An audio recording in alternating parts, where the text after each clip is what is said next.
All right. Oh, hello. Ooh. All right. Well, thank you again. It's been a pleasure having you. Me too. Let's start by talking about how do you think you did on that lesson? What did you think you did well? What did you think you could? Think I only remember I messed up. First, I thought it was. I thought I should have more a bit more inquiry learning. It's learning because I thought I should step. I think your idea was very good because my even cohort members, they suggest me to use hypothesis and observation and those recording ideas. So I thought I should have used the hypothesis and make sure they have to predict what's gonna happen and I should more step toward the inquiry-based learning. Right. I think by 6th grade we can expect them to follow the steps of the scientific method. That's something we always want to push them towards, especially because it really does benefit them as they go on to their secondary science classes. But I mean, aside from that, like I personally felt that what you had planned worked well, right? Like if I were to add anything to it, I would have had them maybe like, okay, let's take our spectrum. We've experienced it under these conditions. Let's take a couple different conditions of light and make predictions based on that. Yeah, right. Let's take it outside. Let's Maybe look at red light. Let's look at the television. Different kinds of things like that, and make predictions based on that. But overall, I mean, I think that the kids had fun with it, and they could, they really did love the hands-on project where they can make something and then see something from it. Yeah. So, in terms of the flow of the lesson, let's take a look here. So, you know, I could tell you planned ahead, first of all, because you brought some extra copies, because you know somebody would lose something. Yeah. Always happens. Very important to do that. Good teacher move there. Let's see here. And also, you were, you came in and you had a seating arrangement up on the board, and you didn't let the kids just move into it. You're like, let me explain it first before you just move. Particularly because you wanted everyone to be able to see the screen, so it was very, like, that was done really well. Those kinds of pre-planning things. You recalled their knowledge with open-ended questions and then focused on the key vocabulary and the process, so that was good because it had been, I think, about a week and a half since it started the experiment, so it was very easy for them to forget it. And you did a really good job clarifying the instructions and setting a time limit clearly before releasing the students to do the activity, which is important for the flow of making activity like that. One tip I would suggest for next time is putting a countdown clock on the screen. Or the countdown? Right. Yes. Because that way then the kids can learn more self-regulation. Even by 6th grade, they don't necessarily have the strongest sense of pacing. An alternate to that is asking a student to be the timekeeper. Since we've got a 5-person class, you can just have one student do it. If you had a larger class, you'd have one student per group do it, usually. So it has resources in the internet, right? The countdown. Yeah, absolutely. Okay. I just all the time type in like 5-minute countdown clock, and Google does one automatically for you. That's all you have to do. 5-minute countdown. If you want something cuter, you can go to YouTube, and there's a bunch of different clocks. Like some of them have like cute alarms, and some of them have exploding bombs. Just depending on what you want. Okay. I just use the one on Google. Although it has a terrible, like it has a really high pitched ending. So I usually try to turn it off before it actually ends. You did let's see here. Your cleanup transition was pretty straightforward and effective. With younger kids, one thing I noticed is you just said, let's clean up the things. With 6th graders, that's fine. When you're working with like younger kids, you're going to want to like model it for them. Okay, everybody, let's stop and look and let's see how are we going to put the things away. Even have a picture of it sometimes. Like for instance, these guys, their cubbies are a mess. But with younger students, for instance, sometimes I'll even have like a drawing. This is what your cubby should look like, or photograph. Like in a post, like a poster, right? Because they just don't have that sense. Like we think just put it away, but they're like, well, what does that mean? Like, how do I put it away? Where does this go particularly? So with the 6th graders, they're a little more self-reliant, but they still might forget something. So, okay. like,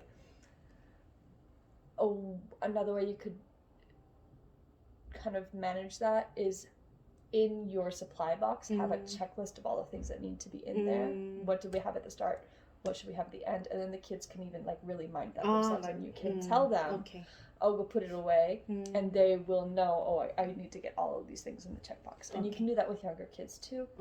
Just make it more visual. Like, you've got 5 pencils in there, number 5, and then a bunch of pictures of pencils, right?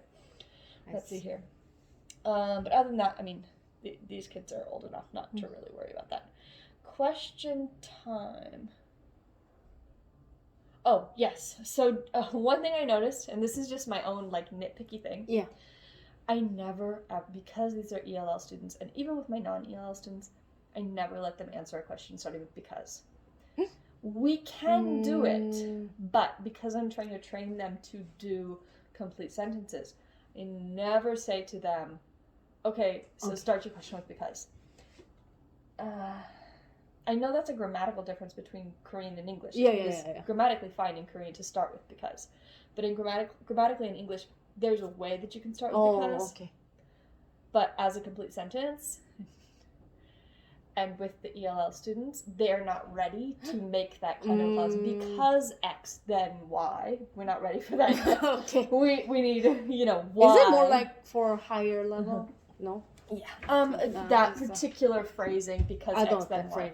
But with G6 students, especially because they're ELL students, especially because we're trying to train them to speak English properly. I don't care what class it is. In math, they can't start answers with because. In whatever it is, like any class, I don't let them start with because. Right. That's just me.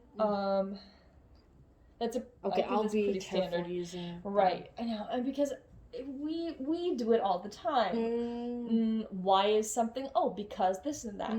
However, we're trying to, as their homeroom teacher, I'm training them to restate a question. So instead of answering because, they can just write. They can just say in I plus subject verb. Right. So for example, if the question was, why do we see the colors with the spectroscopic film? We start with, we see the colors using the spectroscopic film because. Got it. Right. Okay. Yeah. Yes. That's just me being nitpicky. Regarding the tests, you did a good job defining for them very clearly the difference between mechanical and electromagnetic waves. Like, I don't think we had really discussed that explicitly, so that you defined that explicitly before the test was really important. Because otherwise they would have gotten to the test and they would have had no clue. And you did a really good job reviewing the wavelengths using the clear visuals. Let's see here. And then good job getting them back to their normal seats very fluidly. Really? Honestly, I think the whole class, while I see where you're coming from with the inquiry, and that's how I usually structure their science lessons, their science labs. I think that the lesson that you planned, as you planned it, was good. Oh, really? But, like, by the time my condition was terrible. So sorry to hear. Yeah, because I talked with my mom over past 2 a.m. So I had a very lack of sleep. So I was like, that will happen. But no, I didn't notice anything. Oh, really? You didn't notice? I tried to really wake myself up. But honestly, I thought you did great. Oh, really? But I just wonder. I just have a question because when I review with students, I thought it was kind of bored. I thought, do you have any ideas to review, like the materials or? So there's different kind of. Do you mean at this? Which review? Oh, not this today's review. Oh, today's review is also, but as well just as in general. Previous, yeah. The key thing is to keep it peppy. You just have to kind of do it quickly because the fact of the matter is that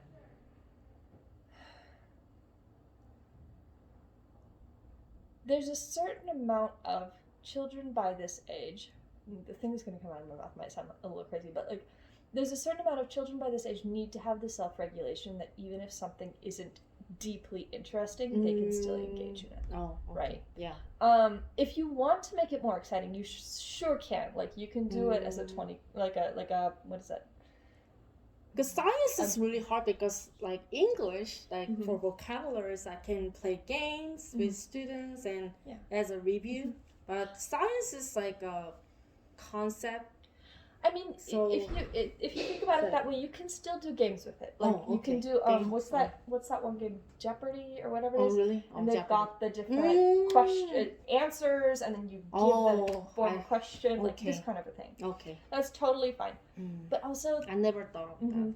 Like, a lot of times I let them do review in pairs. Like, I'll let them work together to find the answers for the review, and then we come check it back together. Okay. Like, it doesn't have to be super fancy all the time. There's some value in them because, like, when they're in college, their professor is not going to be like, okay guys, let's play Jeopardy, let's play review. They need to, like, have some amount of perseverance in that study habit. So I at least with review tend to focus more like on the study habit. Okay, how do we use our materials? We've studied the materials. How do we use the materials? So I'll have like a close or something like that where they can work together, find the answers, and then we go over the answers, as a group to make sure nobody got anything like crazy. But yeah, like if you want to make it more fun, just turn it into like a game, like a puzzle game or something like that. Okay. Yeah. I think you're. Okay. Yeah.